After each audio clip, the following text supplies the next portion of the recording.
اس سلسلہ میں حضرت عمر بن عبد العزیز، جن کی خلافت کو خلافت راشدہ شمار کیا جاتا ہے، جن کا دور خلافت ایک مثالی دور حکومت ہے، اتنے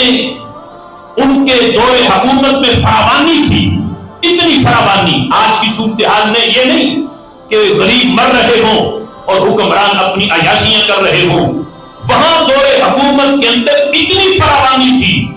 کہ جس وقت زکوٰۃ دینے کے لیے حضرت عمر بن عبد العزیز نے بھیجا نا کہ جاؤ یہ زکوٰۃ غریبوں میں بانٹو، تو لوگ گئے پورے علاقے میں چکر لگا کے آگے کہا کہ زکوٰۃ لینے والا ہمیں کوئی نظر نہیں آ رہا،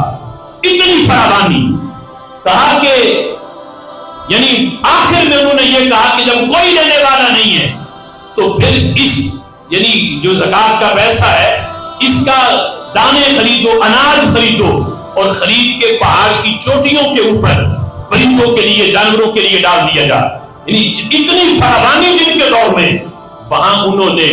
اپنا غلہ اور اپنے بینک بیلنس یہ نہیں بڑے، زمینیں نہیں خریدی، جائیدادیں نہیں بنائیں، چاہتے تو سب کچھ ہو جاتا، لیکن جس وقت حضرت عمر بن عبد العزیز رضی اللہ تعالیٰ عنہ کا وصال ہوا تو آپ کے جو آپ نے مال چھوڑا، ترکہ چھوڑا، وہ صرف 17 دینار تھے، 17 دینار 17 دینار جس وقت چھوڑے، 5 دینار ان 17 میں سے آپ کے کفن و دفن پر استعمال ہو گئے، کفن خریدا گیا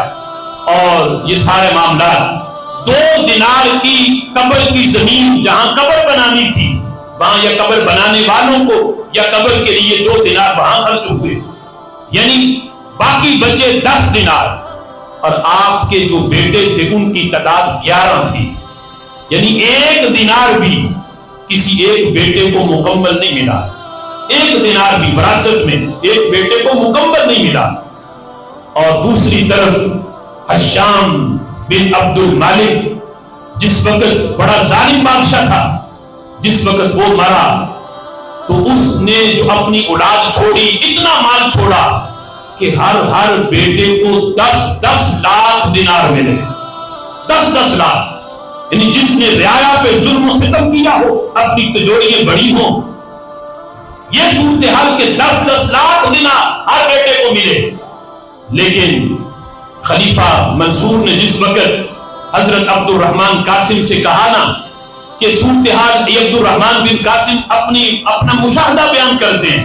کہتے عمر بن عبد العزیز کی صورتحال یہ تھی کہ 1 دینار بھی بیٹے کو ترکے میں مکمل نہیں ملا، اور ادھر ہشام بن عبد الملک کے بیٹے کو 10 لاکھ ملے۔ لیکن عبد الرحمن بن قاسم کہتے ہیں میں نے اپنی آنکھوں سے دیکھا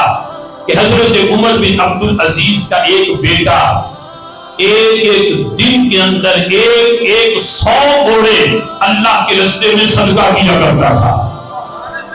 100 گھوڑا اللہ کے راستے میں ایک دن میں صدقہ کرتا، اور دوسری طرف جس کو باپ کی وراثت سے 10 لاکھ نجائز دینار ملے۔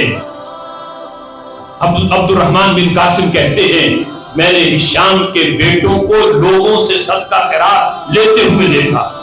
دیتے ہوئے نہیں، لوگوں سے صدقہ لیتے ہوئے دیکھا۔ حرام جس طرح آیا ہو ویسے ہی نکل جاتا ہے، لیکن حلال کا 1 دینار بھی مکمل نہ ہو اس میں برکت اتنی آتی ہے کہ رب ذوالجلال کی بارگاہ میں پھر وہ اتنا قابل ہو جاتا ہے کہ ایک دن میں 100 گھوڑے بھی اللہ کے راستے میں صدقہ کرے تو مال کم نہیں ہوتا۔